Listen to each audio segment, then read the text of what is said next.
Well, hello everyone. So this is Swapnil Tulaskar, your bank exam trainer. Today I'm with another Hall of Fame. His name is Sahil and recently he cleared the Central Bank of India का credit officer post. तो इनके life में preparation के journey में इन्होंने जो initiatives लिए हैं, जो एक्स्ट्रा एज हर एक स्टूडेंट अपने तरफ से खींच के लाता है प्रिपरेशन में, वो काफी यूनिक होता है बच्चा. That everybody needs to learn it, कि जो आप अपने प्रिपरेशन में कहीं ना कहीं मिस कर रहे हो, वहां से आपको पक्का कुछ ना कुछ सीखने को मिलेगा. तो नोट डाउन करना. एंड अगर आप चैनल पे नए हो तो सब्सक्राइब कर लो. ऐसे काफी सक्सेस स्टोरीज के थ्रू आपको काफी नॉलेज सीखने को मिलता है, जिसको आप अपने प्रिपरेशन में अप्लाई कर सकते हो और जिस वजह से आप अपना और अपने पेरेंट्स का सपना पूरा कर सकते हो. और एक चीज है, इस पर्टिकुलर इंटरव्यू से आप जो भी चीजें सीखोगे ना, आप कॉन्ग्रेचुलेट तो साहिल को पक्का करोगे रे, लेकिन अपार्ट फ्रॉम दैट मैं चाहता हूं कि आपका नेक्स्ट टेक अवे क्या है. बिकॉज एचओसी का बच्चा इस पर्टिकुलर इंटरव्यू को पूरा का पूरा देखने वाला है.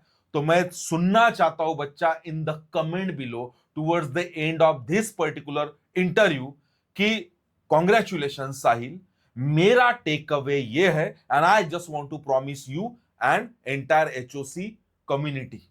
ठीक है, ये मुझे मैसेज आप लोगों से चाहिए. अपार्ट फ्रॉम दैट, जो एचओसी का नहीं भी बंदा है, आपका क्या टेक अवे है, वहां पे लिखने से वो ग्रेटिट्यूड, वो प्रॉमिस आप खुद को करोगे, जिसके चलते अगर वैसे इनिशिएटिव्स लोगे, बूम, अगला नंबर आपका भी होगा. ठीक है, तो मैं आगे बढ़ाता हूं. सो वंस अगेन कॉन्ग्रेचुलेशन साहिल.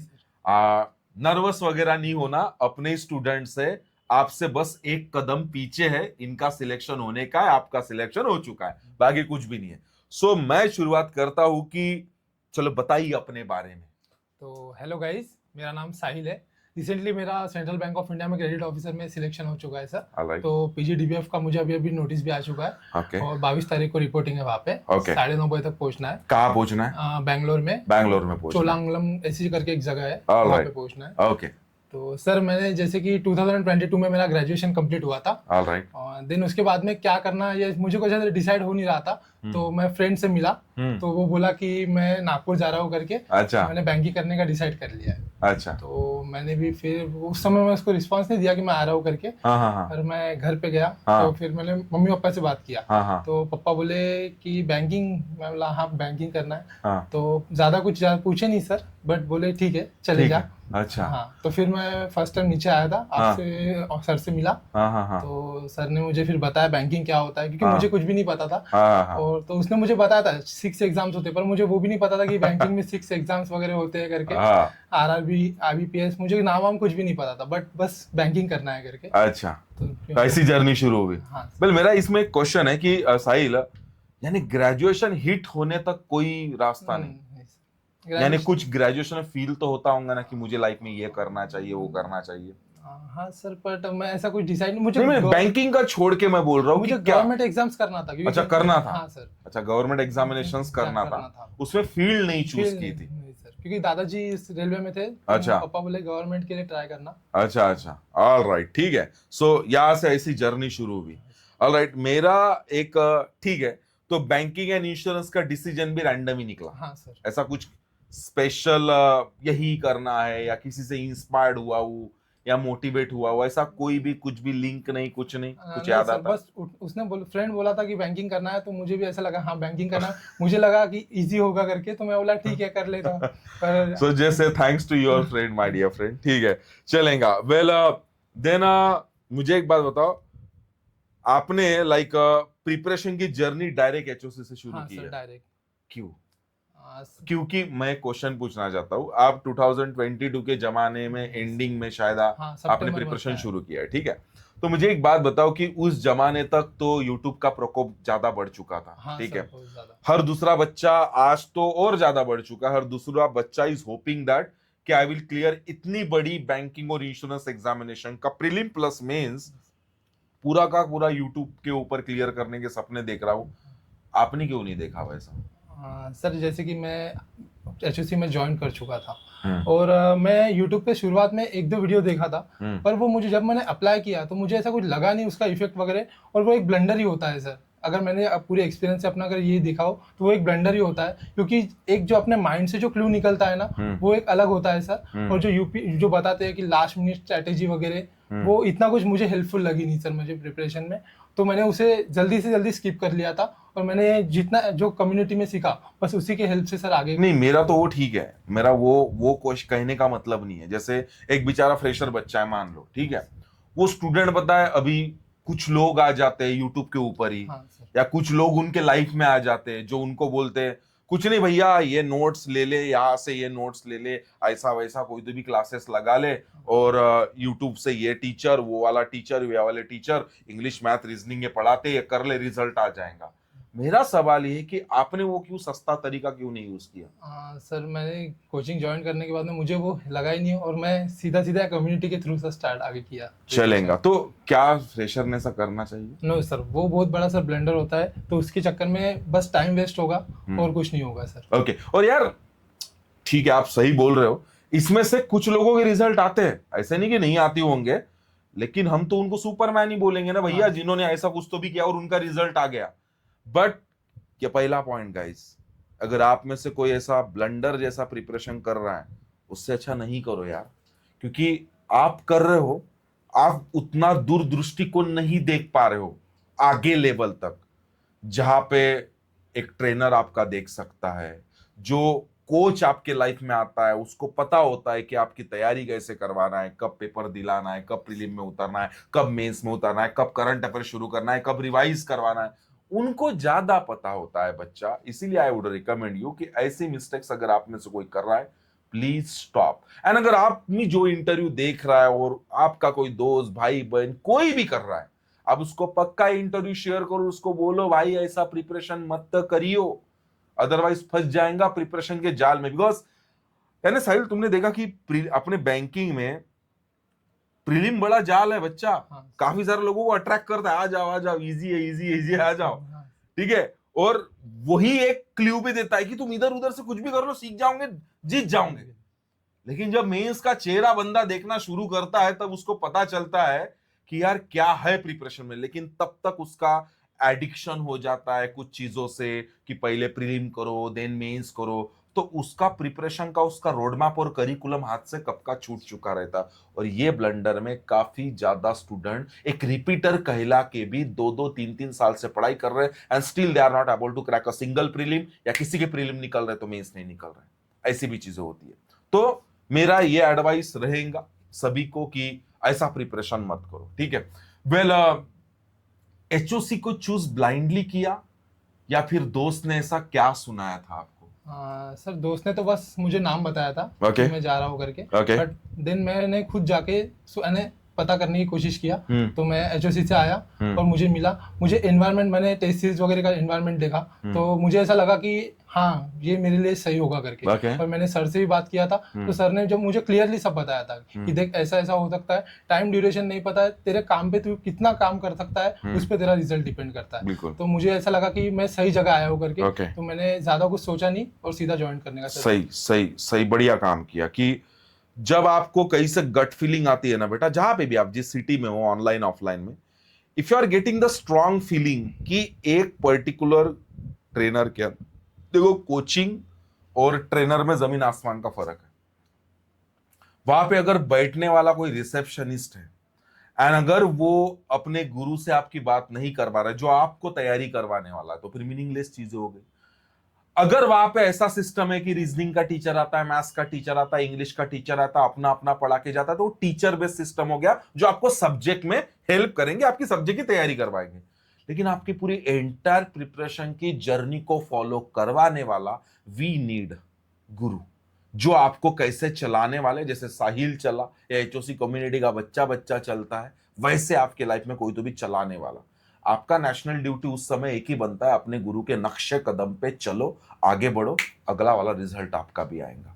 ऐसा इंक्वायरी करना, ऐसा नहीं कि यार हाँ अच्छा है, तामझाम बड़ा है भैया, बड़े बड़े बोर्ड है, बड़े बड़े ऐसे कैमरा अगर पलटाओ तो ऐसे फोटोज है लगे हुए, यहाँ पे भी लगे, कैबिन में भी लगे, तो ऐसे लगे हुए हैं, ऐसे रिजल्ट्स आए हैं तो भैया मेरा भी आएगा, ऐसी हवाबाजी में नहीं। रोड मैप सुनने का, कैसा आगे बढ़ाने वाले, कैसी तैयारी करवाने वाले, कब प्रीलिम के पेपर शुरू करवाने वाला है, कब मेंस के पेपर शुरू करवाने वाले हैं, प्रीलिम और मेंस के साथ एक साथ हमको आगे लेके बढ़ाते हैं क्या, क्या करंट अफेयर का अवेयरनेस देके उसको करवाने के तरीके बताते हैं क्या, जहां पे आपका वो भी काम शुरू हो जाता कि आपका रिजल्ट आए। हवाबाजी नहीं, ठीक है। नेक्स्ट, वेल प्रिपरेशन में इनिशियल डेज में कुछ मिस्टेक्स ऑब्जर्व हुए? हाँ सर, इनिशियल डेज में। कौन सी? सर जैसे कि मुझे इंग्लिश का नहीं किया, पहले से बहुत डर बना रहता था। डर बना रहता था। तो मैं 1 महीना लेट ज्वाइन हुआ था, थोड़ा हाथ का सर फ्रैक्चर होने के कारण। तो मैं जब आया था तो अरिथमेटिक सर परसेंटेज का चैप्टर स्टार्ट हुआ था। हाँ, तो इंग्लिश का फिर सर ने रिवीजन बैच में मुझे कवर कराया था। और इंग्लिश का डर होने के कारण सर मैं पहले से नहीं किया, उससे बहुत ज्यादा दूर भागता था। अच्छा। हाँ, जो मेरी एक बहुत बड़ी मिस्टेक बाद में साबित हुई सर। अच्छा। हाँ, तो यानी पूरे एंटायर बैच के पढ़ाई में भी आपने इंग्लिश की तरफ फोकस नहीं किया, ऐसा आपका कहना है, या फोकस कर रहे थे? फोकस कर रहा था सर, पर मुझे उतना ये नहीं दिख रहा था, तो उस कारण मैं खुद से मैंने डर बना के बैठ गया था कि मुझे इंग्लिश नहीं बनेगा। और वो डर मुझे आखिरी तक सर साबित हुआ कि वो ठीक से ये नहीं हो पाया सर। अच्छा। तो ये आखिरी तक बोले तो अभी रिजल्ट तक नहीं सर, रिजल्ट तक नहीं। तो भी साल 1.5 साल मुझे वो डर बना रहा, जब तक मैंने उसके लिए काम करना स्टार्ट नहीं किया। जब तक काम करना शुरू नहीं किया तब तक वो एक डर। ये एक मिस्टेक। और इनिशियल डेज में सर जैसे कि ठीक से पेपर नहीं देना। ओके। अवेयर नहीं होना। जैसे कि बहुत जल्दी अपन ने अवेयर हो जाना चाहिए अपने प्रिपरेशन के प्रति। तो मुझे बहुत टाइम लग चुका था अवेयर होने के लिए, वो भी एक मेरा रिजल्ट लेट आने के पीछे। क्यों? सर थोड़ा सा इतना ज्यादा अवेयर नहीं हो रहा था, क्योंकि फ्रेंड सर्कल ये वो बाहर की चीजें, थोड़ा घर का प्रॉब्लम वगैरह भी होता है, तो ज्यादा अवेयर नहीं हो रहा था। ज्यादा प्रिपरेशन में घुसे नहीं थे पहले शुरुआत में। ओके। तो जितना जल्दी अवेयर हो सकते थे मैं हो जाना चाहिए था, पर थोड़ा सा। अच्छा, करंट अफेयर का एक्स्ट्रा जो काम है, जो ओरिजिनल काम दैट एक रिजल्ट वाला करता है, एक जो स्टूडेंट रिजल्ट वाला नहीं रहता वो नहीं करता है, आप भी जानते हो। वो ओनली प्रीलिम बिलिंग का काम करते रहता है। आप वही स्टूडेंट हो, मैं इनडायरेक्टली आपको इशारा दे रहा हूं। अगर आप नहीं हो तो स्वप्निल सर बोलो मैं नहीं हूं, और मैं चाहता हूं आप वो स्टूडेंट नहीं चाहिए जो करंट अफेयर का काम छोड़ के, मेंस का काम छोड़ के कुछ तो भी अलग ही करते रहे। नहीं बच्चा। हाँ, तो मुझे एक बात बताओ, करंट अफेयर का इनिशिएटिव कब से शुरू किया था? सच बोलना। हाँ सर, जैसे कि बैच खत्म हो रही थी, तो सर ने बोला था कि हम टेस्ट सीरीज में उतार दिया था सर ने। तो बोला था कि अब करंट अफेयर स्टार्ट कर दीजिएगा। तो भी मैं 1 आध महीना बहुत वेट किया। हाँ, मुझे ऐसा लगा कि, मुझे भी याद है। हाँ, मुझे ऐसा लगा कि अभी क्या जरूरत है करके। अभी कर लोगा, पहले प्रीलिम्स तो निकल जाए एक आधा। तो फिर प्रीलिम नसीब हुआ। हाँ, बट करंट अफेयर क्या होता है पता ही नहीं था सर। तो फिर बाद में जब प्रीलिम्स निकला तो मुझे लगा कि गलती तो कर चुका है करके, अब कुछ हो नहीं सकता। बट मैंने ज्यादा टाइम नहीं लगाया। फिर मैंने वीडियोस वगैरह देखना, जैसे कि सर ने कुछ शुरू कर दिया कि क्या क्या करना है।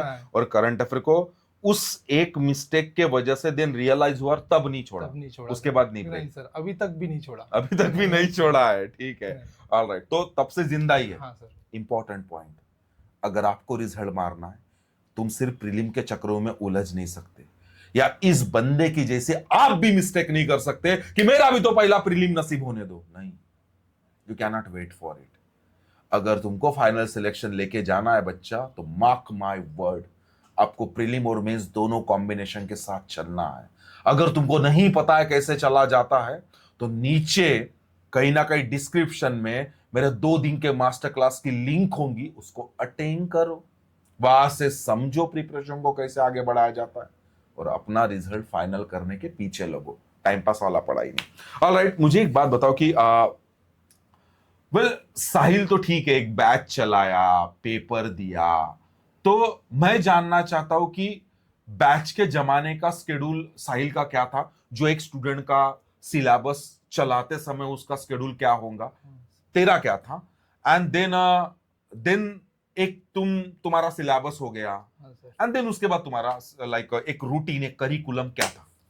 सर जैसे कि मैं सुबह 7 बजे उठता था। ओके। तो फ्रेश माइंड, जैसे कि सब सीनियर्स भी बोलते थे कि फ्रेश माइंड होते थे तो इंग्लिश कर लेना चाहिए। ओके। हाँ, और मुझे इंग्लिश का डर बना होने के कारण मैं इंग्लिश को शुरुआत में जल्दी हो गया निपटा लेता हूँ, ऐसा मेरी माइंड सेट था। हाँ सर। तो मैं सुबह उठ के इंग्लिश सबसे पहले एडिटोरियल पढ़ लेता था। ओके। हाँ, और जैसे कि डेली जो वोकैब्स होते थे, हम जैसे कि टेस्ट सीरीज में वो वोकैब्स को नोट डाउन कर लेता था और एक बार पढ़ लेता था। ओके। फिर भी सर मैं इंग्लिश के लिए उतना काम नहीं कर रहा था, क्योंकि मुझे उतना रिजल्ट दिख नहीं रहा था। हाँ, पर करना है कि बात छोड़ नहीं सकते सब्जेक्ट। हाँ, तो ऐसे मन को तसल्ली दे रहे थे लेकिन कर नहीं रहे थे। ओके। हाँ, देन फिर उसके बाद में जैसा पहले इंग्लिश निपटा लिए, फिर उसके बाद में करंट अफेयर्स। सर जैसे कि सर ने बताया था कि करंट अफेयर्स को, क्योंकि मैं पहले मिस्टेक कर चुका था। कौन से सर ने? स्वप्निल सर ने जैसे कि बताया भाई हाँ। मैं बोल रहा हूँ सर ने बता दिया। चलो स्वप्निल सर ने जैसा बताया था कि करंट अफेयर्स ऐसा करो कि, क्योंकि वहां पे बहुत ज्यादा हौच पौच होता है करंट अफेयर। तो सर स्वप्निल सर ने बताया था कि करंट अफेयर ऐसा करो कि आप आंख बंद करो तो पूरी न्यूज सामने आ जाए। ओके। शुरुआत में मैं वो भी ठीक से नहीं कर रहा था। ओके। बस पढ़ना है पढ़ना है पढ़ना है, टेम्पररी। ओके, टेम्पररी, मन को दिलासा कर रहा हूँ भाई, कर रहा हूँ सर। हाँ। तो बस वीडियोस देखना, हाँ। एक बार पीडीएफ पढ़ लेना, हाँ। कि तसल्ली के लिए कि ठीक है कर रहा हूँ ना, क्योंकि मुझे क्वांट रीजनिंग में टाइम देना अच्छा लगता था। हाँ, तो करंट अफेयर्स को उतना टाइम में दे नहीं रहा था। हाँ। तो फिर मैं शुरुआत में जैसा कि इंग्लिश, उसके बाद करंट अफेयर, उसके बाद हाँ, फिर जैसे ही करंट अफेयर्स कर लिए, उसके बाद में फिर मुझे जैसा क्वांट में इंटरेस्ट था तो मैं अरिथमेटिक लेके बैठता था। अच्छा। हाँ। बैच का टाइमिंग क्या था तेरा? बैच का टाइमिंग सर 8 बजे से था। 8 बजे से? हाँ। तो ये सुबह 8 बजे के पहले करता था या बैच के बाद का ये शेड्यूल ये बता रहा? बैच की बात कर, बैच के बाद का। हाँ, ठीक है, कि पहले इंग्लिश, देन करंट अफेयर, देख उसके बाद में अरिथमेटिक की जो भी होते थे। तो पेपर कब शुरू होते थे तेरे? सर 1 से 4 होते थे ना। अच्छा। हाँ। हाँ। तो उस समय 1 से 4 का शेड्यूल था। हाँ, तो फिर उसके तब तक कर लिए। देन खाना वाना खाने के बाद में टेस्ट सीरीज। ओके। हाँ, 1 बजे सर, जो कि बहुत खतरनाक एनवायरनमेंट में टेस्ट सीरीज होती थी। तो 1 से 4 बजे तक अपनी टेस्ट सीरीज दे दिए। देन उसके बाद में एनालिसिस करता था सर 5 बजे से 8 बजे तक। ओके। हाँ, क्योंकि मुझे एनालिसिस, तो मैं ज्यादातर सर क्वांट रीजनिंग को उस समय भी गलती करता था। इंग्लिश का एनालिसिस मैं करता ही नहीं था ठीक से। ओके। हाँ। बस क्वांट को ले लिए, और जितना टाइम क्वांट को देता था, कि बहुत बड़ी मिस्टेक्स वगैरह करता था। क्वांट को ही देना। उसके बाद में रीजनिंग में मुझे इंटरेस्ट था, तो रीजनिंग को भी देता था। उसके बाद में देन लास्ट में मेरा ऐसा डिसाइड था कि दिन में सर 4 पीडीएफ तो भी पढ़ना है करंट अफेयर्स की। पीडीएफ पढ़ना? हाँ सर। 10 से 12 पेज की पीडीएफ होती थी। तो दिन में 2 कंप्लीट कर लेता था। देन 2 रात के लिए रखता था। ओके। हाँ, दिन 8-9 बजे अपना एनालिसिस। ये डेली वाला था या वीकली वाला सिस्टम था? नहीं सर, डेली में 4 पीडीएफ को पढ़ता था। ठीक है, तो ऐसा शेड्यूल ड्यूरिंग द पढ़ाई के जमाने में था। एक वर्ड मुझे सीखने को मिला, आपका पता नहीं, ठीक है, सो सुन लो। साहिल का एक सीन है क्या, इसने एक वर्ड यूज किया कि सर मुझे ना क्वांट में वो रीजनिंग में इंटरेस्ट आ रहा था। आपको कहाँ पे इंटरेस्ट आता है? मैटर्स अ लॉट, बहुत मैटर करता है। अगर ये 5 सब्जेक्ट है जिसमें कंप्यूटर भी है बच्चा, तो कौन से सब्जेक्ट आपके लिए ज्यादा इंटरेस्टिंग है, आप उस इंटरेस्टिंग सब्जेक्ट को अपनी ढाल बनाइए। लेकिन जो आपके डाउन वाले सब्जेक्ट है उनको भी ज्यादा समय आपको देना पड़ेगा। एंड अगर आप इनिशियल डेज में उसका रिस्पेक्ट नहीं करोगे तो रिजल्ट लेट पक्का होगा, या फिर नहीं भी आने के चांसेस बन जाते हैं। ऑलराइट, ठीक है, चलो ये आपका इनिशियल डेज का था। देन लेट सपोज आपका सिलेबस कंप्लीट हुआ, सब कुछ कंप्लीट हुआ, तो एक रिपीटर के पॉइंट ऑफ व्यू से देन लेट सपोज रिवीजन हो गई, सब कुछ हो गया, तो रिपीटर के पॉइंट ऑफ व्यू से क्या शेड्यूल था फिर? सर देन जैसे कि मुझे मिस्टेक्स मेरी पता चली कि रिजल्ट ना आने के पीछे मेरी सबसे बड़ी मिस्टेक्स थी कि मैं इंग्लिश को टाइम नहीं दे पा रहा था। हाँ। और मुझे पता लग गया था कि मुझे कहीं ना कहीं ये रोक रहा है करके। हाँ। मार्क्स भी मुझे उतने कुछ ठीक ठाक नहीं आ रहे थे, तो मुझे ये भी पता था कि तू उसके लिए काम भी तो नहीं कर रहा है कि क्या ही मार्क्स आएंगे करके। तो अब मुझे ऐसा लगा कि अब इसके लिए कुछ ना कुछ काम करना पड़ेगा। तो फिर जैसे कि स्वप्निल सर ने बताया था कि जो भी अपन पेपर वगैरह देते हैं, एनालिसिस का टाइम बढ़ा करके। सर, तो मैंने सर से बात किया तो सर ने यही बोला कि एनालिसिस का टाइम बढ़ा, मिस्टेक्स कहाँ कर रहा है सबसे पहले वो नोट डाउन। राइटिंग करता था क्या? सर राइटिंग मैंने शुरुआत में किया था, लेकिन बाद में छोड़ चुका। हाँ। तो सर ने बताया था कि कौन कौन से टॉपिक में मिस्टेक कर रहा है। वो खाली पीली ज्यादा के अटेम्प्ट कर लेता था, जो कोई मतलब का नहीं होता था। तो सर ने बोला था कि अटेम्प्ट थोड़े से अपने कम करो, जो दिल को लगता है बस वही मारो। तो मैंने वो चीजें अप्लाई करना स्टार्ट किया। देन उसके बाद में फिर सर सबसे पहले मैंने एक सर ने बोला था कि कॉपी बनाइए करके। हाँ, तो सुनते चलो गाइस। मैंने कॉपी बनाया सर उसके बाद में स्कोर लिखना स्टार्ट कर दिया था। हाँ, क्योंकि मुझे इंग्लिश के लिए ऐसा लगा दिल से कि ये तुझे रोक रहा है करके, तो तुझे इसके लिए करना ही होगा। हाँ, तो अब दिल से कर बस। फिर मैंने उसकी कॉपी वगैरह बनाया सर। उसके बाद में स्कोर लिखना स्टार्ट कर दिया था।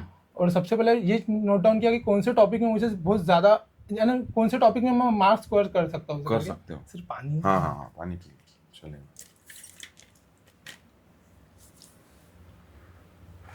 चलेंगे।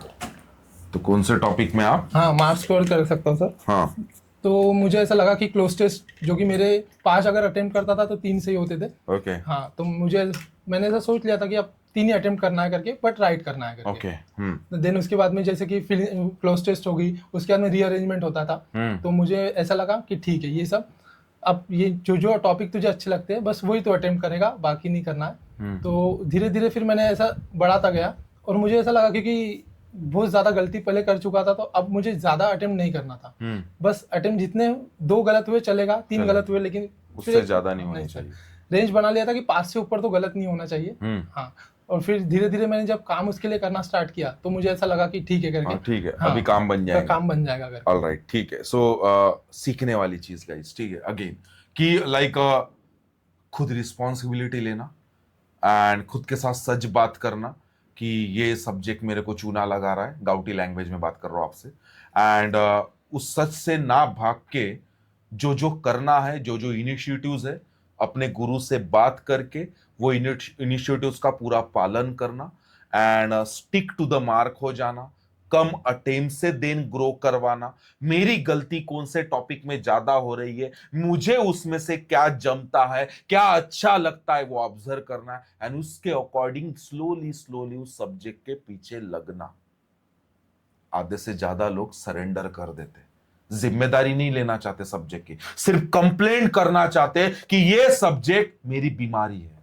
बेटा वो तेरी बीमारी नहीं है, वो बीमारी नहीं है, तुम उसको बीमारी बना रहे हो एंड ट्रस्ट में उसकी गोली कहीं नहीं है, उसका कोई डॉक्टर भी नहीं है, तुमको सेल्फ मेड बनना पड़ेगा। हाँ, तुमको हमारे ऐसे लोग बोलेंगे ये करना ये करना ये करना, उसका पालन भी तो करने वाले लोग होने चाहिए ना जनाब। तो ट्रस्ट मी, आपका कोई भी सब्जेक्ट आपको हरा नहीं सकता।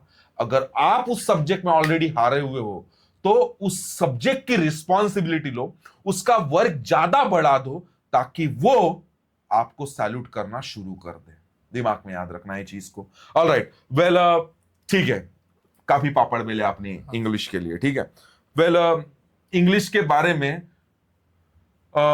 इनिशियल डेज में आपने राइटिंग की होंगी, रीडिंग डेली करते थे? हाँ सर, रीडिंग नहीं छोड़ते थे, राइटिंग पहले किया था जो एक एचओसी का करिकुलम है। उसके बाद तुमने टॉपिक के ऊपर ज्यादा कमांड डेवलप करने के पीछे फोकस किया है, ठीक है, ऑलराइट। सर एक और चीज, हाँ, जैसे कि मैंने सीनियर से ही बात किया था, तो मुझे वो बोले कि, और सर ने बोला था कि तुझे जब तक इंटरेस्ट नहीं आएगा तब तक कुछ नहीं होगा। तो मैं इंटरेस्ट के लिए, अब मैं ऐसे सोचा, तो मुझे ना सर शिवाजी महाराज की स्टोरीज वगैरह बहुत पसंद थी। हाँ, और जैसा एक्शन मूवीज वगैरह भी देखना पसंद था, तो मैं बोला मूवीज देखने से अच्छा मैं अगर उसको पढ़ने में डालूंगा तो मुझे ज्यादा इफेक्ट लगेगा। तो मैं शिवाजी महाराज की स्टोरीज वगैरह इंग्लिश में पढ़ना स्टार्ट किया। क्या बात है, सही पॉइंट है, उठाओ इसको अप्लाई करना चालू करो। हाँ, शिवाजी महाराज की स्टोरीज मुझे पसंद थी क्योंकि इंटरेस्ट था, तो मुझे पता है मैं पढ़ भी लूंगा और साथ ही साथ मेरा काम भी बनेगा, रीडिंग का, अंडरस्टैंडिंग का पावर बढ़ेगा, कॉन्फिडेंस बढ़ेगा। बहुत अच्छी पॉइंट है कि भैया आपको बोर लगता है ना न्यूज़पेपर, फिर भी आप उसको पढ़ते होंगे, क्या 2 आर्टिकल, 3 या 4 article. Apart from that reading में अच्छा क्या लगता है, चीजें कौन सी पसंद है, या रीडिंग छोड़ो, मुझे कौन सी चीजों में इंटरेस्ट है, उस चीज को बंदे ने रीडिंग में कन्वर्ट कर दिया, ना कि मूवीज में, ताकि मेरा दोनों भी काम हो। एक तो मेरा जो मजा आ रहा है उस चीज में पढ़, यानी उस चीज को समझने में, हाँ ऐसा हुआ है, ऐसा हुआ है, ऐसा हुआ है, और दूसरी चीज मेरा वो कैप का भी काम हो रहा है, मेरा रीडिंग का जो इंटेंशन है वो भी कवर हो रहा है यार, और क्या करना है। यही तो चीज है, लोग दूर भगते रहे थे, नहीं भगना बच्चा, बहुत बढ़िया पॉइंट बोला आपने। ऑलराइट, सो ठीक है, इंग्लिश के लिए you have done this kind of things. Well quant आपका फेवरेट टॉपिक था, उसके पीछे रीजन? सर मुझे कैलकुलेशंस बचपन से पसंद थी, तो वही मुझे हेल्प हुआ क्वांट के लिए। कैलकुलेशंस पसंद होने के कारण अरिथमेटिक में भी मेरा इंटरेस्ट बढ़ता गया। ओके यार, मुझे एक बात बताओ साहिल, ये दुनिया में लोग जैसे आजकल तो स्टूडेंट्स अवेयर हो रहे हैं, लेकिन स्टूडेंट्स अवेयर इनिशियल डेज में नहीं होता है। बहुत लोग शॉर्टकट की बात करते हैं या फिर ऐसी कोई भी अजीबो गरीब चीज। मेरा आज भी पता है उसमें क्या मानना है कि अगर वो चीज अप्लीकेबल है सबके लिए तो उसको सीखो और उसको अप्लाई करो। लेकिन अगर वो अप्लीकेबल नहीं है तो फिर वो जादू भरी दुनिया में वगैरह मुझे नहीं लगता जाना चाहिए। तो ठीक है, आप कैलकुलेशन में तगड़े थे, मैं भी कैलकुलेशन में तगड़ा ही हूं, ठीक है, यानी पहले से मेरा भी कॉन्फिडेंस अच्छा है। तो अपार्ट फ्रॉम दैट कि क्वांट में इंटरेस्ट लिया आपने, तो अरिथमेटिक के लिए क्या इनिशिएटिव्स थे आपके, डीआई के लिए क्या सीन था? तो ये तो इंटरेस्ट अलग हो गया, लेकिन करते क्या थे? हाँ सर, जैसे अरिथमेटिक के लिए हमारे अपने कम्युनिटी में जो शीट्स प्रोवाइड होती थी, वो तूफान होती हाँ है। सर, तूफान शीट्स होती है। अगर जैसा मेरा ऐसा मानना है सर कि अगर वो शीट्स सॉल्व कर लिए तो वहाँ का अरिथमेटिक नहीं, आपको कुछ ज्यादा नहीं लगेगा। ओके, हाँ, चलेगा। तो मुझे और वो एक बहुत हेल्प मिला था। ओके, हाँ, उसके बाद में अरिथमेटिक को सर मैं जैसा कि ये इधर उधर के पढ़ाते हैं तो मैंने कभी ट्राई नहीं किया। पक्का? हाँ सर, इधर उधर के इस पे यूट्यूब पे क्योंकि शुरुआत में फंस चुका था। हाँ, तो मैंने ट्राई किया और सर ने भी बोला था, स्वप्निल सर ने, कि जब तक आपके माइंड से क्लू नहीं निकलता हाँ, तो वो नहीं। हाँ, तो जैसा कि SIC एक चैप्टर होता है सर, हाँ, हाँ, तो वो हर कोई फॉर्मूले से सॉल्व करता है। तो मैं उसको परसेंटेज की मेथड से सॉल्व करने के लिए बहुत ट्राई करता था। हाँ, और मुझे वो हेल्पफुल भी लगता था। हाँ, और उसी ने मेरा फिर कॉन्फिडेंस बढ़ाया कि Okay. हाँ, अपने अपना तरीके से सॉल्व अपना करिए। अपना तरीका। हाँ, हाँ, क्योंकि जैसा कि हम पेपर में भी देखें तो बहुत ज्यादा हौच पौच होता है पहले बहुत वहाँ बहुत पे। हौच पौच होता हाँ, है। तो कोई मेथड याद ही नहीं आती है। हाँ, वो ट्री हाँ, वगैरह अपन ने सीख चुके हैं, हाँ, नहीं आती थी। नहीं आती थी। हाँ,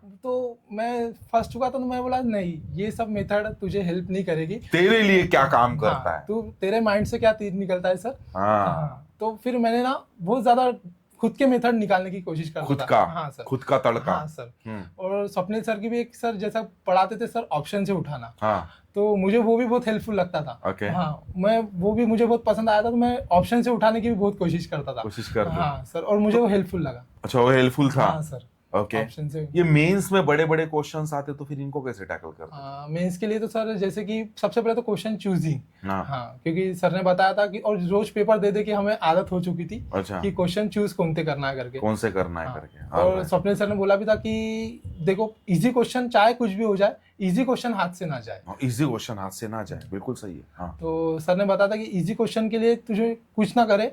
तो मैं बोला ठीक है। तो फिर सर ने जैसे बोला था कि इजी क्वेश्चन को पहले उठा के क्लिक कर लीजिए। हाँ, उसके बाद में देन बड़े क्वेश्चन में से आपका टॉपिक किस में ज्यादा इंटरेस्ट है, वो क्वेश्चन को मार्क फॉर रिव्यू करके बात के लिए रख दीजिए।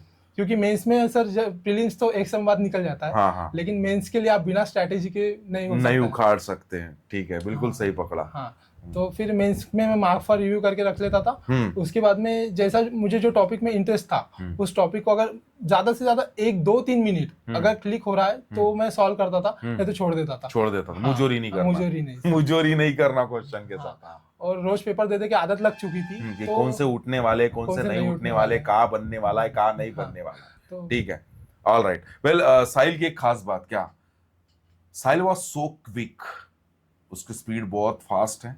एंड उसके पीछे मुझे लगता रीजन होगा उनका 2 सब्जेक्ट का इंटरेस्ट, जैसे क्वांट और रीजनिंग का इंटरेस्ट। तो इंटरेस्ट नाम का वर्ड ऐड करना पड़ेगा, जो भैया ने लेट ऐड किया अपने इंग्लिश में।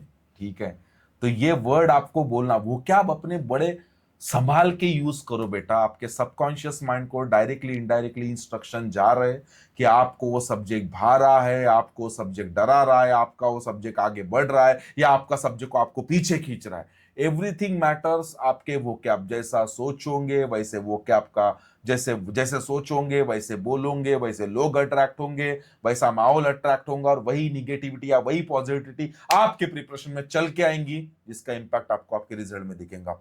पॉजिटिव तरीके से करोगे, लोग पॉजिटिव बोलते हैं, क्या है वो, क्या आपका कलेक्शन, लोगों का ओरा, लोगों से बात करना, तुम्हारा गुरु तुमको कैसे सपोर्ट करता है, कैसे आगे बढ़ाने में हेल्प करता है, क्या करता है क्या नहीं। देखो, जितनी भी बातें साहिल से मुंह से निकल रही है ना, वो सब्जेक्ट का टीचिंग है, ऐसा है, वो निकल ही रहा है। लेकिन उसके बाद स्वप्निल सर ने ये बोला था, स्वप्निल सर ये बोलते थे जब मुझे ये प्रॉब्लम आती थी, तो ये जब तब का प्रॉब्लम पता क्या है, आफ्टर द सिलेबस। असली गुरु का काम उधर शुरू होता है, जब तुम्हारा स्कोर आगे नहीं बढ़ता है, जब तुम्हारा स्कोर एक जगह स्टैग्नेंट हो जाता है, या तुम्हारे लाइफ में बुरी चीजें, लाइक तुम्हारे स्कोर कार्ड में बुरा बुरा दिखना शुरू हो जाता है। वहां से जो इनिशिएटिव्स लेने के लिए आपका गुरु आपको हेल्प करेगा ना, वो कमाल का रहेगा बच्चा। Just because of you are learning from somewhere reasoning, math, English, it doesn't means that तुम्हारा पेट भर जाएगा पूरा का पूरा। पेपर उठाना ये अपने आप में एक कला है। It's a paper management skill, जो समथिंग डिफरेंट होता है नॉलेज के अलावा। जैसे अभी हमारे पास नॉलेज है, तो जरूरी थोड़ी ना हम पूरे पेपर उखाड़ पाएंगे, no, because we are not in practice and all.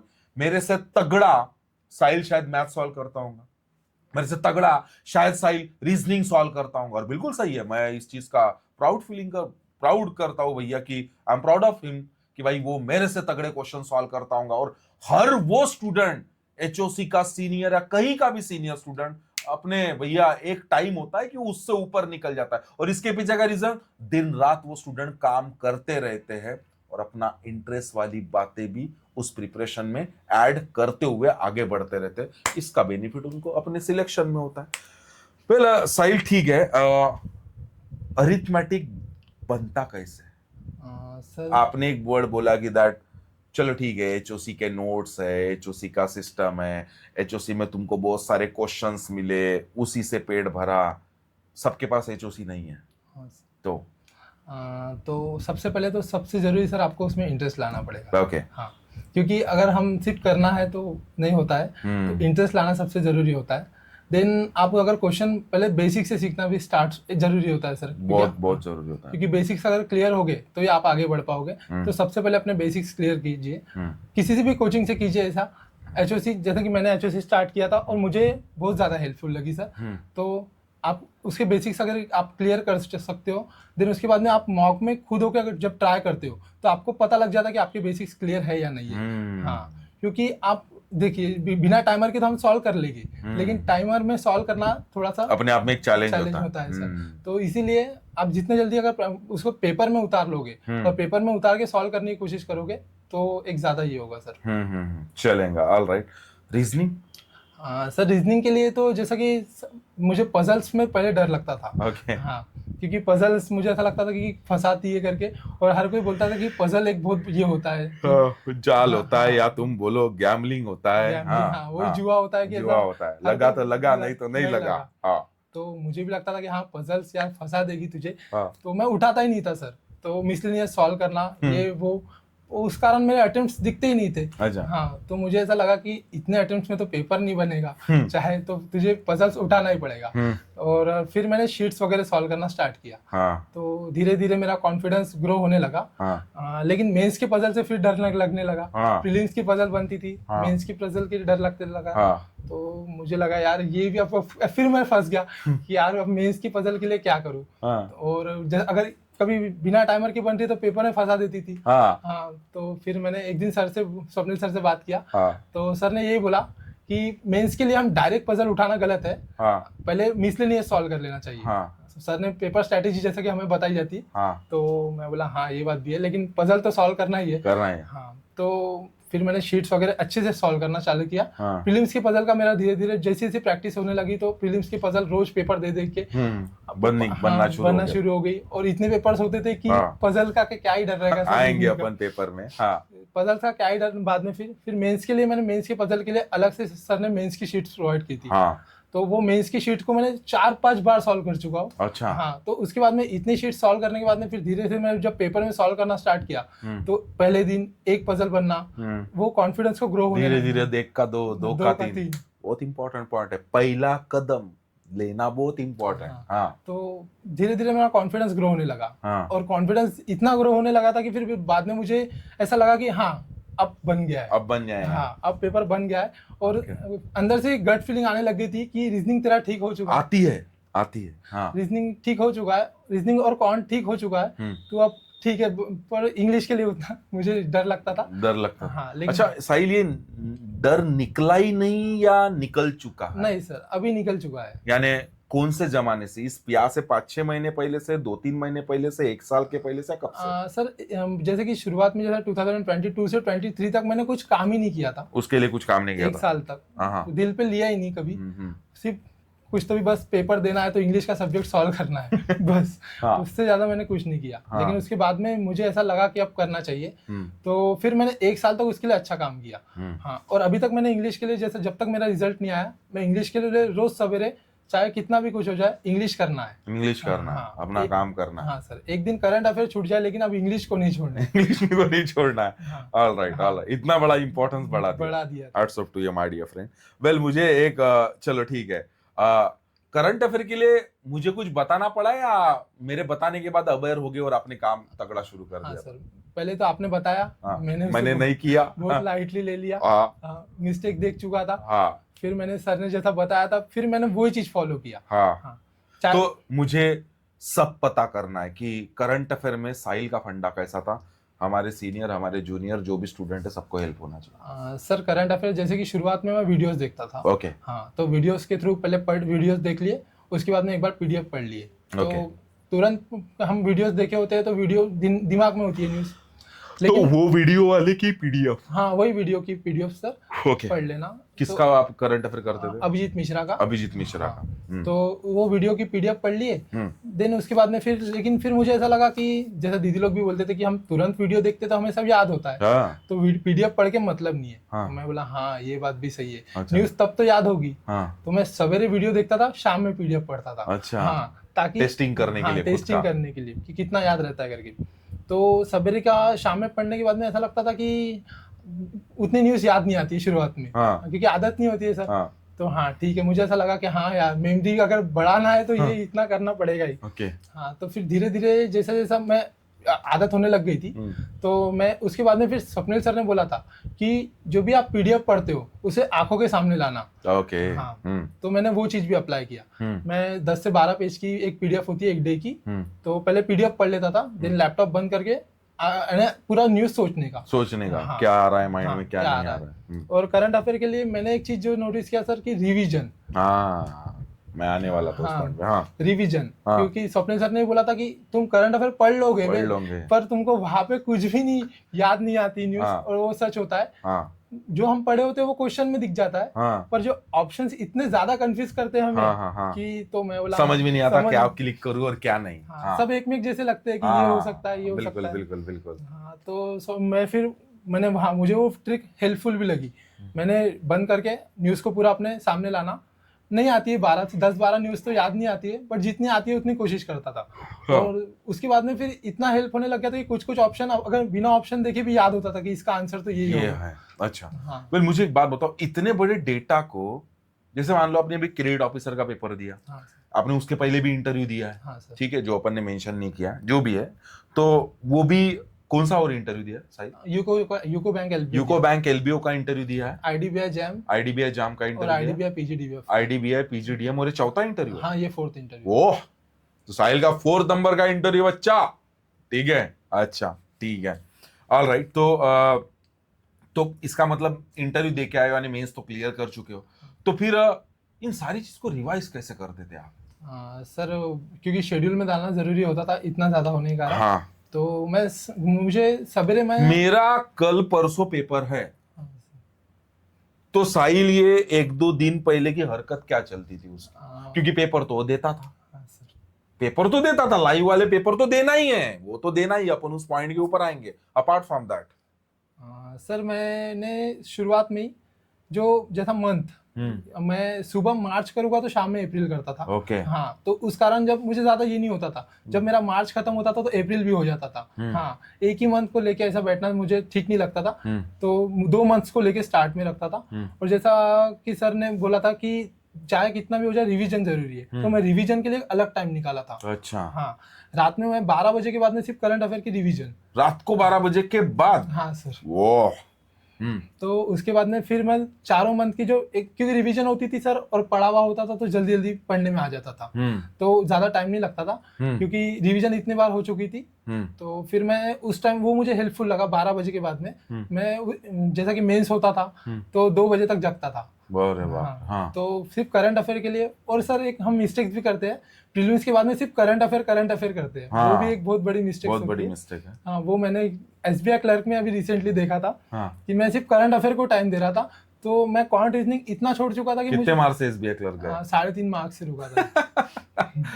बहुत है ऐसे कम्युनिटी में, 2-3 mark, 4 mark, 5 mark, 1 mark, 1.5 mark से फेल होने वाले बहुत स्टूडेंट है। हाँ, तो मुझे मेरा क्वांट का हैंड स्लो लगा, क्योंकि कभी मैंने वो एक्सपीरियंस नहीं किया था। क्वांट में स्लो कैसा हो सकता है साहिल? मैं सोचा, मैं बोला तू मिस्टेक कर चुका है और अभी ताजा वाली। इतना ऐसा खुद पे बहुत ज्यादा शर्मिंदा भी फील हो रहा था। तो जिस कारण मेरा 3.5 मार्क्स से फिर वो पेपर भी रुक चुका था। अच्छा। तो मुझे ऐसा लगता था कि अगर मैं क्वांट और रीजनिंग की प्रैक्टिस अगर करता था तो शायद 3.5 मार्क्स जैसे हो जाते थे स्कोर।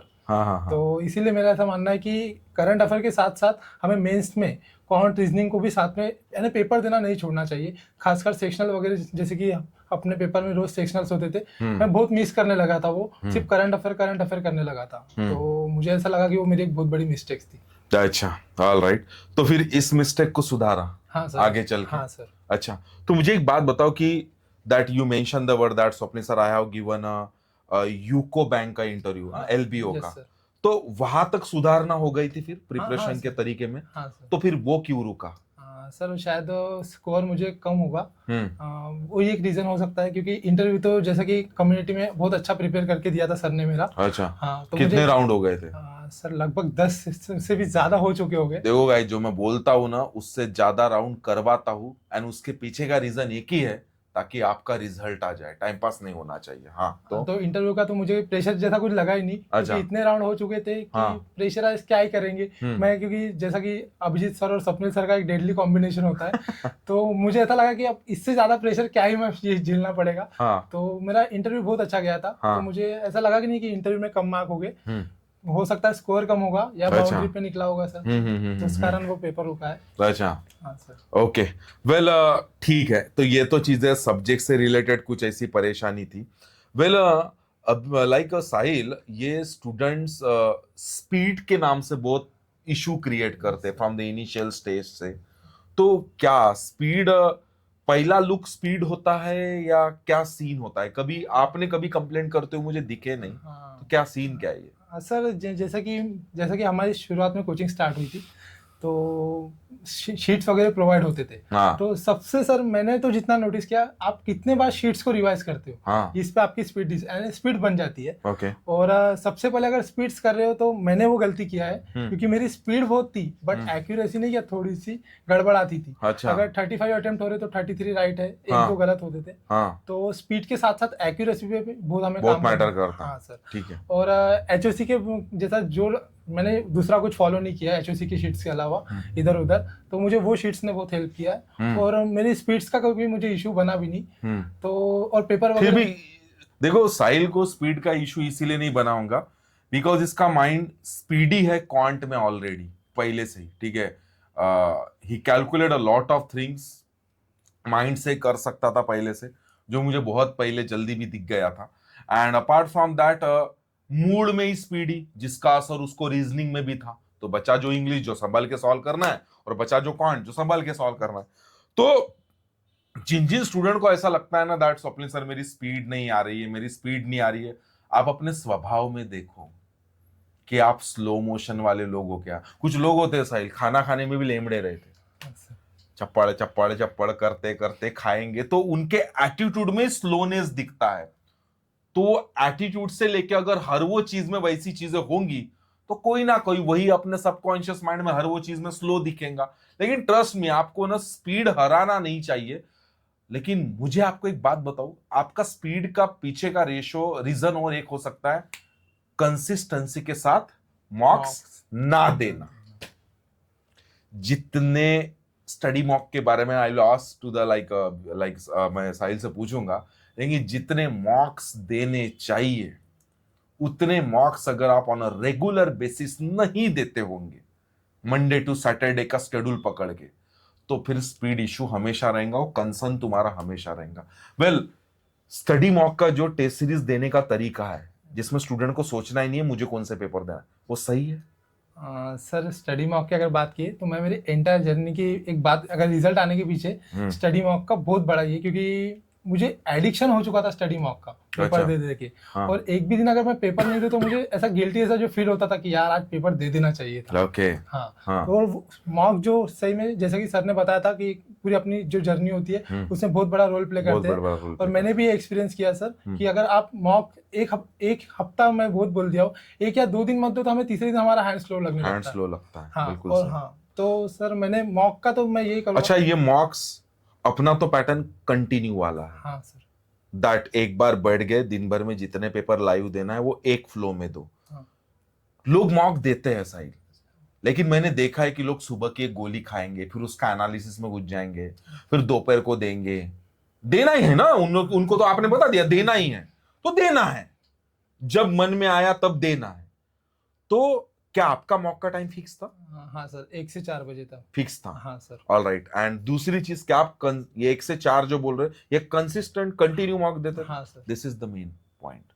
अगर आप मॉक भी दे रहे हो, आपको दिन भर में जितने मॉक्स देना है उन सबका स्केड्यूल एक बनाइए, फिक्स टाइमिंग करिए, उसी टाइमिंग पे मॉक दीजिए और एनालिसिस का टाइमिंग फिक्स करिए। इनफैक्ट प्रिपरेशन में आप जितने भी टुकड़े बना रहे हो, करंट अफेयर का टुकड़ा, रिवीजन का टुकड़ा, आपके मैथ्स और इंग्लिश का जो भी आप करना चाहते हो उसका टुकड़ा, अपार्ट फ्रॉम दैट मॉक का टुकड़ा, मॉक के साथ फिर उसका एनालिसिस का टुकड़ा, ऐसे पार्ट पार्ट में आपको टुकड़े बनाना पड़ेगा और उनको फिक्स टाइम अलॉट करना पड़ेगा और उसके अकॉर्डिंग प्रिपरेशन को आगे बढ़ाना पड़ेगा। इसके अलावा अगर बीच में कोई लेक्चर्स आपको देखना है, चाहे मैथ्स हो जाए, रीजनिंग हो जाए, इंग्लिश हो जाए, जो भी आपको लेक्चर देखना, तो इसके अलावा इसको पकड़ के बिसाइड्स ऑल दिस करिकुलम का जो एजेंडा है, इसके अलावा इसको पकड़ के आप बाकी की चीजें एडजस्ट करो, इसको डम करके आप बाकी की चीजें एडजस्ट नहीं कर सकते।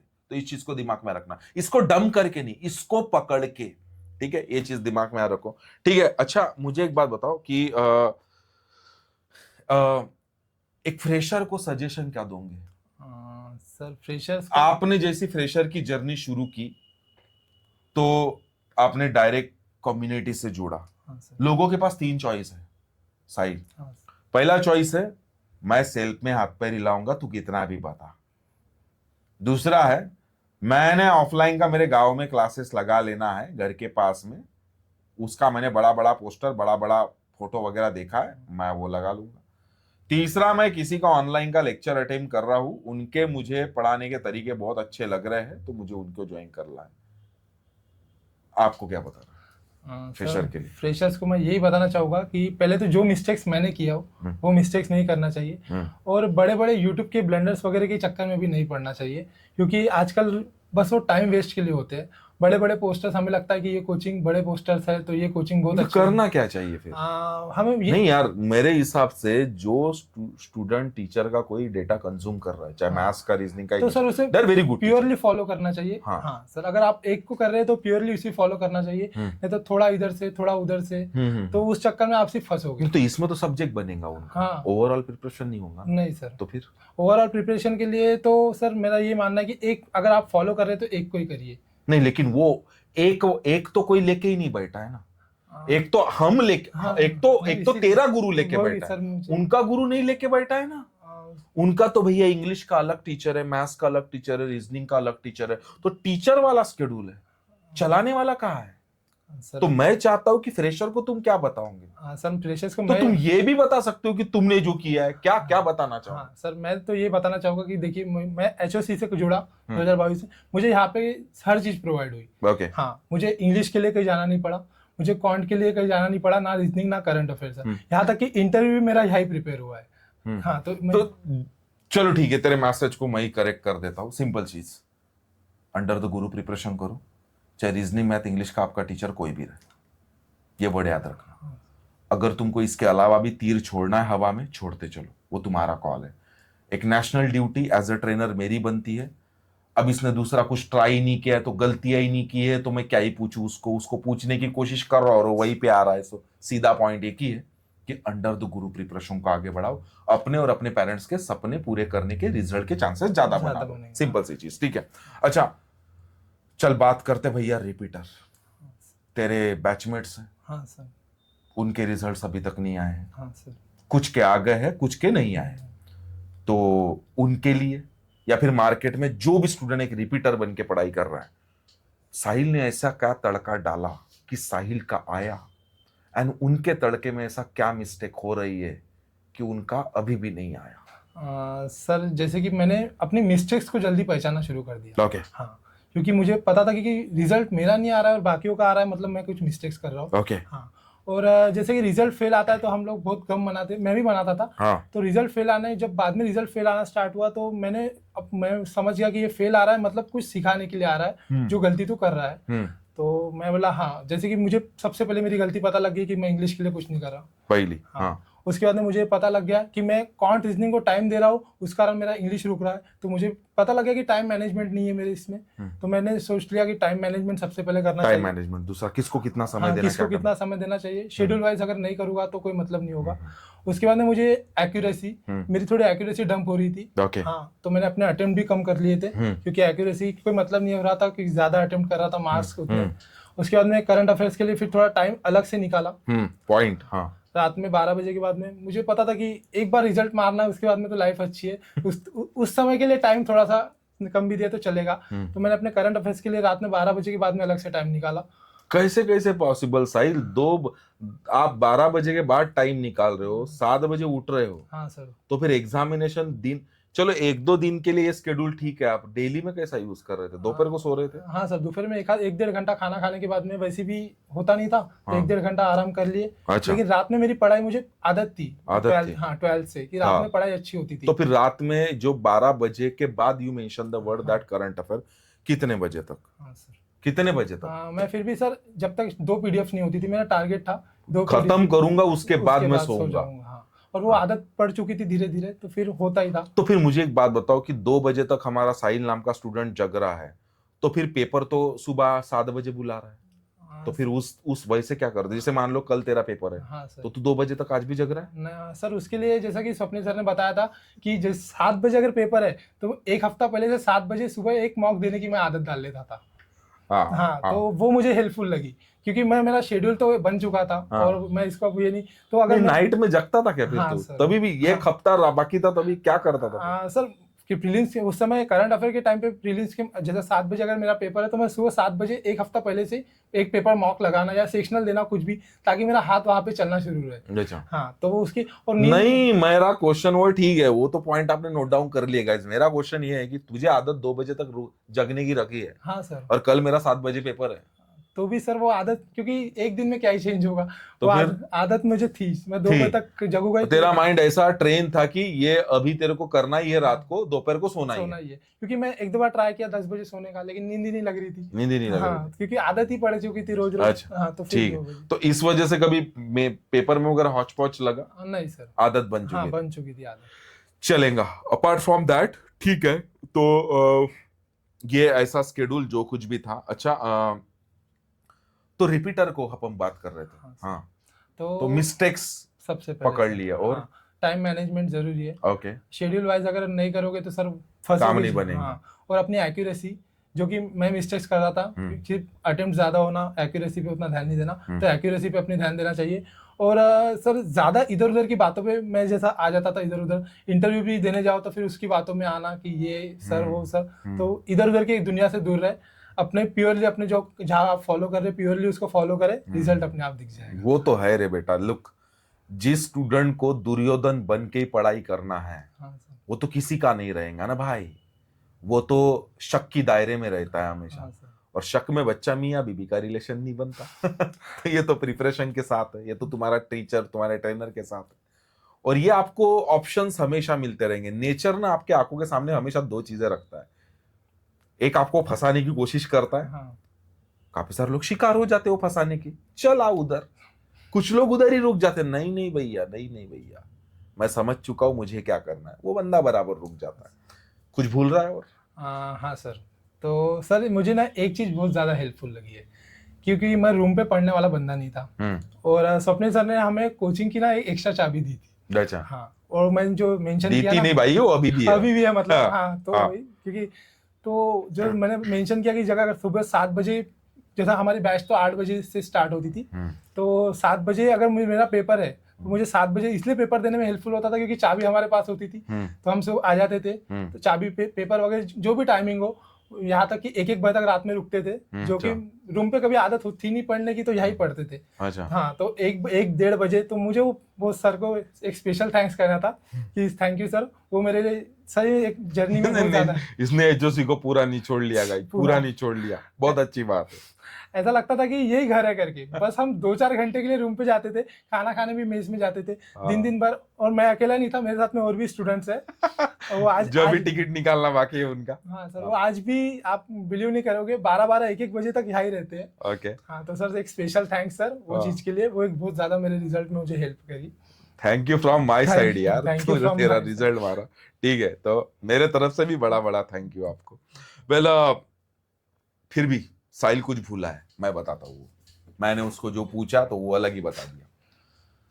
साहिल साहिल एक ऐसा स्टूडेंट है जो काफी सीरियस है अबाउट द प्रिपरेशन। एक अलग केमिकल साहिल ने अपने सबकॉन्शियस माइंड से छोड़ता था।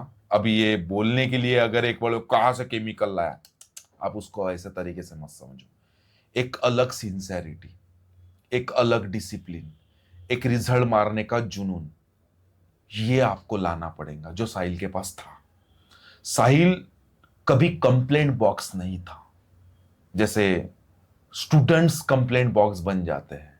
हाँ मैं इतना कर रहा हूं, मेरा रिजल्ट नहीं आ रहा, ये हर दूसरे बंदे को लगता होगा यार, लेकिन you cannot become a complaint box and you cannot hope for the result. अगर आप फेल हो रहे हो तो उसके लिए you are the responsible person. जब आप वो रिस्पॉन्सिबल पर्सन किसी सेंटर को बना देते हो, किसी पेपर के टफनेस को बना देते हो, किसी टीचर को ब्लेम करते हो या आप किसी दूसरे बंदे को ब्लेम करते हो, इसका मतलब आप रिस्पॉन्सिबिलिटी से भग रहे हो। और ये ब्लंडर है, ये मोह माया है। आपके रिजल्ट से बड़ी कोई बड़ी बात नहीं है। तो साहिल एक ऐसा स्टूडेंट है जो बहुत सिंसियर था इन द सेंस है, जिसने अपने प्रिपरेशन के रिजल्ट के लिए जमीन आसमान पाताल एक किया है। मैं जितना करने के लिए नहीं बोलता हूं, लेकिन उसने किया है, उसको चाहिए था result. It is so simple. तो जो केमिकल की बात कर रहा था ना, वो एक एक्स्ट्रा एज, एक एक्स्ट्रा पुश, एक एक्स्ट्रा हटके वाला काम that this guy was doing, जिसका नतीजा आपके आंखों के सामने। अगर आप कंप्लेंट बॉक्स वाले स्टूडेंट हो, stop complaining, start taking initiatives, start accept the challenge, और एग्जामिनेशन का रिस्पेक्ट करके, मुंडी नीचे करके, उसका रिस्पेक्ट करके, उसको जो लगता है वो सब कुछ देने की ताकत रखो। सिंपल। ठीक है। Well apart from this, like Sahil, anything special message that you want to give to undergraduate students, या फिर जॉब वाले, या फिर हाउस वाइफ, जो भी आपको लगता है, उसका सही राइट रॉन्ग नहीं होता, आपको क्या लगता है? सर जैसे कि बहुत से जॉब वाले भी होते हैं जो टाइम अपने प्रिपरेशंस को नहीं दे पाते हैं, बहुत कंफ्यूज भी होते हैं कुछ स्टूडेंट कि हाँ ये करना है वो करना है। तो मैं यही कहना चाहूंगा कि आप पहले श्योर हो जाइए कि आपको करना क्या है। बहुत बढ़िया। क्योंकि आप अगर दो चीज एक साथ लेके जाओ चलोगे तो एक भी नहीं मिलती है। तो जैसा मैंने कोचिंग में भी बहुत से हमारे थे स्टूडेंट तो देखा था, तो इसीलिए मैं जैसा आप पहले श्योर हो चाहिए कि आपको करना क्या है। अगर आपको बैंकिंग करना है तो आप पूरा उसी में उतर जाइए, पूरा उतर जाइए। हाँ, क्योंकि और प्योरली एक ही सर, जो भी आपकी कोचिंग जहाँ से भी होगी प्योरली उसे फॉलो कीजिए। अदरवाइज सर और कुछ नहीं हो सकता है। अगर आप दो चीज सोचोगे कि मैं जॉब भी कर लेता हूँ और प्रिपरेशन भी कर लेता हूँ, तो बैंकिंग का प्रिपरेशन टाइम मांगता है। हाँ, ठीक है। और पेपर जहाँ पे सोच रहे यार, ठीक है टाइम मांगता है, फिर भी जॉब वाले स्टूडेंट पढ़ाई कर रहे हैं, कुछ लोग रिजल्ट मार रहे हैं, मैं ऐसा नहीं बोलूंगा कि नहीं मारते, बट बैंकिंग का प्रिपरेशन टाइम उसके लिए मांगता है जिसके लाइफ में एचओसी का शेड्यूल है। बिकॉज वो 3 घंटे का पेपर मांगता है, 3 से 3.5 घंटे का एनालिसिस मांगता है। उसके बाद भैया ये तो 6-7 घंटे तो यही हो गए, करंट अफेयर 2 घंटे मांगता है। तो ये उसके लिए, अपार्ट फ्रॉम दैट एचओसी में जॉब वाले भी स्टूडेंट्स हैं, तो जॉब वाले के लिए we are making a separate schedule. But जिसने जैसा पढ़ाई किया है वो आपको वैसा बताएगा। और एक जो वर्ड साहिल ने बोला ना, टाइम मांगता है, अब उसमें तुम सैटरडे संडे को अलग से टाइम डालो, या फिर तुम्हारा रेगुलर शेड्यूल में talk to your coach, talk to your trainer, वो जैसे शेड्यूल बना के दे रहे, जैसे फॉलो करवा रहे वैसे फॉलो करो। Apart from that, like you have seen कुछ स्टूडेंट्स के रिजल्ट प्रीवियसली पहले आपसे पहले भी आए, आपसे बाद में आए, और आपसे पहले रिजल्ट लेके गए। हाँ सर। तो क्यों? सर जैसा कि उनकी मेहनत ठीक है, ये मैं बोल रहा हूँ, तुझे क्या लगा? सर मुझे ऐसा लगा कि हाँ, मुझे वो बात बहुत खराब लगने लग चुकी थी एक समय के बाद में, क्योंकि स्कोर लगभग हमारा सेम आता था। तो और उनका रिजल्ट आ रहा था और मैं बहुत ज्यादा नर्वस होते जा रहा था। तो एक समय ऐसा आ गया था कि अब साहिल एक क्लर्क भी मिल जाए तो तू यहाँ से निकल जाए। मैं एक क्रेडिट ऑफिसर तो सोचा ही नहीं था कि क्या आएगा करके, पीओ तक भी नहीं सोच रहा था। कौन सा वेटिंग है तेरा? Sir IBPS clerk. IBPS clerk Sahil का वेटिंग है, क्या बोला था उसके बारे में? सर मैं सोचा कि मैं चले जाऊंगा और मेरा आईबीपीएस क्लर्क वेटिंग है, उसकी बस राह देखूंगा हुआ तो ठीक, क्योंकि सर नर्वस हो रहा था धीरे धीरे, और ऐसा लगा कि अब क्योंकि सब साथ के सर चले गए थे तो हो रहा था मुझे, तो क्रेडिट ऑफिसर मैं सोचा नहीं था, और इंटरव्यू 3 फेल देख चुका था। तो फिर सोचा कि पीओ भी यार इंटरव्यू होता है। 3 या 4? ये चौथा था सर। ये चौथा था। ओके। 3 फेल हो चुके थे। तो फिर सोचा पीओ, तो पीओ में भी इंटरव्यू होता है, और इंटरव्यू के नाम से ही मुझे फिर डर लगने लग चुका था। अच्छा। क्योंकि 3 फेल आ चुके थे। 3 इंटरव्यू फेल नहीं थे भाई, रिजल्ट फेल था। मतलब फाइनल सिलेक्शन नहीं हो पाया था। तो फिर ऐसा लगा कि पीओ भी नहीं, बस साले क्लर्क निकल जाएगा, तू चला जाए ऐसे। लेकिन फिर जैसा बोलते हैं कि मेहनत कहीं ना कहीं रंग लाती है। तो सर मुझे फाइनली मेरा क्रेडिट ऑफिसर हो चुका था। अच्छा, मुझे घर का क्या मामला है? सर घर पे सब खुश है। अच्छा, घर से सपोर्ट था? हाँ सर, मुझे जैसा फाइनेंशियली तो कभी तकलीफ नहीं गई। और मेंटली पापा ने तो कभी पूछा नहीं कि ज्यादा, लेकिन मम्मी पूछती थी। तो एक टाइम ऐसा आ गया था कि मैं मम्मी को भी बताना बंद कर चुका था कि नेक्स्ट डे पेपर है। क्योंकि सर बहुत होप लगा चुके होते हैं, तो फिर बाद में अपनों को भी बुरा लगता है कि रिजल्ट जब फेल आता है तो मैं मम्मी को भी पूछती, मेरा अगले दिन पेपर होता था तो मम्मी, मैं बताता ही नहीं था कि अगले दिन पेपर है वगैरह कुछ, चुपचाप पेपर दे के आ जाना, और सोच लिया था कि अब डायरेक्ट जब फाइनल सिलेक्शन होगा तभी बताएंगे। ठीक है, क्या रिएक्शन था रिजल्ट के बाद? कॉल पे बात किया, घर डायरेक्ट गए? सर मैं घर पे था। घर पे ही था क्या? हाँ, टाइफाइड हो चुका था। तो घर पे था। तो गणेश जी बैठ रहे थे शायद, उस दिन की बात है। तो पापा ने तो आंख से पानी निकाल दिए थे जैसे ही आया, तो पापा के आंख से सबके सामने ओपन किया गया? हाँ, मम्मी अंदर वगैरह पूजा कर रहे थे। तो मुझे दोस्त का फोन आया। पूछ के किया क्या? यानी घर वालों को बता के ओपन किया रिजल्ट, या कैसे किया? सर दोस्त का फोन आया। तो पापा बैठे थे, शाम का समय था। तो बोले तो वो क्रेडिट ऑफिसर की लिस्ट आई है करके। तो मैं थोड़ा सा डर गया। डर गया क्योंकि बहुत रिजल्ट सर देख चुका हूँ पहले। तो डर गया अंदर से। मैं बोला सर क्या होगा? तो उसने बोला तेरा नाम आ चुका है। तो वो थोड़ी देर के लिए हार्ट बीट जो होती है नहीं कि वो मेरी बढ़ चुकी थी, क्योंकि पहली बार। मैं बोला ठीक है। पापा सामने बैठे थे, तो मैं सीधा पैर छुआ। पापा, मैं क्रेडिट ऑफिसर का रिजल्ट आ चुका है, मेरा हो गया। तो पापा के आंख से पानी आ गया। मम्मी अंदर थी तो मम्मी भी शॉक हो गई। फिर बाद में सब नॉर्मल हो गया, खुश हो गए थे। ठीक है बोले, नहाया, फिर मंदिर गया सर। अच्छा, चलो अच्छी बात है। वेल, बहुत अच्छी चीज है। आप भी तगड़ा पढ़ाई करो गाइस। आप भी अपने रिजल्ट के लिए extra push, extra decisions, extra actions, extra initiatives पक्का लो, ताकि आपका भी रिजल्ट आए। वेल, एक चीज है कि लाइक अगर मैं बात करूं, if anyone wants to think about it, like if anyone is thinking about it कि like should I join HOC और नॉट, क्या लगता है आपको, करना चाहिए? हाँ सर। क्यों सर? एचओसी आपको फर्स्ट, मुझे सच और दिल वाली बात। हाँ सर, आपको एक तो सबसे पहला जो एक ही है कि हमें 3 जगह से पढ़ना होता है। वो आपको यहाँ से हर जगह आपको हर मॉरली सपोर्ट मिलेगा, हर चीज का सपोर्ट, जो कि मैंने सर खुद एक्सपीरियंस किया हो। क्योंकि एक समय के बाद में मेंटली आपको सपोर्ट, हर एक गाइडिंग स्टार जो होता है वो जो रोल प्ले करता है मेंटली, आपको कैसे बने रहना है प्रिपरेशन में। क्योंकि मैं भी एक समय ऐसा आ चुका था कि अब हो गया है। टीका ना भैया, साहिल भी करीबन 2.5 साल टीका। हाँ सर, 2.5 साल ज्यादा हो चुका है। 2.5 साल से ज्यादा हो चुका है। हाँ, तो मेंटली बहुत गेम होता है सर बैंकिंग में। आपको मेंटली बहुत ज्यादा स्ट्रांग होना पड़ता है। तो जैसा कि एचओसी में आपको मेंटली भी एक सपोर्ट मिलेगा। साथ ही टेस्ट सीरीज जो कि एनवायरनमेंट, हाँ सर मैं बोलना भूल चुका था कि एक एनवायरनमेंट, पेपर तो हर कोई देता है सर, हम घर से भी देते हैं, लेकिन एनवायरनमेंट में पेपर देने का जो बहुत ज्यादा फर्क पड़ता है। एचओसी का एनवायरनमेंट मुझे भी बहुत ज्यादा हेल्प किया था। साथ ही सर एचओसी का करिकुलम, रोड मैप, स्ट्रेटेजी, जो कि मैंने भी फॉलो किया है पूरी तरीके से, प्योरली। तो मैं तो यही करना चाहूंगा कि आप ब्लाइंडली सपोर्ट कीजिए एचओसी को, आप ज्वाइन कर सकते हैं। अच्छा, मुझे एक बात बता कि लगता है यानी अगर बंदा रिजल्ट मारने वाला कफन बांध के बैठा है, हाँ सर, और अगर वो एचओसी से जुड़ा, हाँ सर, निकाल देंगे? हाँ सर, आराम से।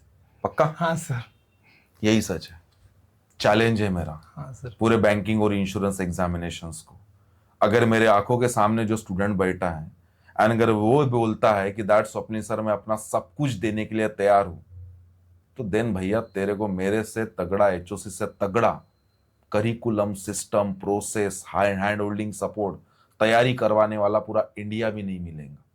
अच्छा काम करते हो हम लोग, एक स्टूडेंट के सामने ही पूछ रहा हूं, अच्छा काम करते हैं, मन में कोई खोट नहीं, कुछ नहीं, अच्छा काम करते। तो अच्छे कम्युनिटी से जुड़ोगे आप, बहुत अच्छे कम्युनिटी से जुड़ोगे, बहुत अच्छा काम आपका बनेगा। ठीक है, so all the best to you guys. And आपने जो जो चीजें नोट डाउन किए होंगे उन सारी चीज को आप अपने प्रिपरेशन में एग्जीक्यूट करने के पीछे लोगों, सुनना और छोड़ना नहीं, एंड जस्ट थोड़ा सा भी ग्रैटिट्यूड वाली आपके अंदर थोड़ी नीयत साफ है आपकी, तो जस्ट से thank you to that Sahil, से कॉन्ग्रेचुलेट, नीचे में चैट बॉक्स में लिखो, और वहां पे मुझे ये भी चाहिए कि आप कब रिजल्ट ला रहे हो, mention the month, mention the year, mention the time, और वो एक तरीके का सेल्फ कमिटमेंट होगा आपका खुद के लिए ही कि एक स्टूडेंट का मैंने रिसेंटली सक्सेस स्टोरीज का पूरा इंटरव्यू देखा और वहां पे मैं वहीं पे उसको कॉन्ग्रेचुलेट करके थैंक यू बोल के मैं एक डेट या एक टाइम या एक ईयर मेंशन करके आया हूं, तो मैं अपने वर्ड को नीचे यानी मैं वेस्ट नहीं कर सकता, मैं उसका पक्का पालन करूंगा और अगला रिजल्ट स्वप्निल सर मेरा भी होगा। Just promise to yourself, to your family and भैया खुद को भी तगड़ा प्रॉमिस करो। All the best and congratulation once again Sahil, ठीक है। All the best for your rest of the journey, enjoy your job, enjoy your post and life में अभी जो भी जो भी चीजें आती है, जैसे बैंक में जाने के बाद अलग पॉलिटिक्स वाला गेम, काम का प्रेशर रहेगा, और ब्रांच टू ब्रांच वैरी करता है, एक्सेप्ट कर लेना अगर अपने को ऊपर पे लेवल पे पहुंचना है तो, नहीं तो कंप्लेंट बॉक्स तो भैया लोग भगवान को नहीं छोड़ते, जो अपनी इंडिया के पीएम को नहीं छोड़ रहे, अपोजिशन वाले प्रेसिडेंट वाले जो भी रहते उनको नहीं छोड़ रहे, तो हम कौन से गेत की मूली है बच्चा, तो वो आपको हर जगह मिलेगा। लेकिन ऐसे कान बंद रखने का, ऐसी जगह से सुनते रहने का जहां से हमको आगे बढ़ने का रास्ता मिलता है, ठीक है, यही जर्नी का सिद्धांत है। Thank you so much guys and I am hoping that you learn a lot. Now it's your turn to take number of initiatives for you and your family. Thank you.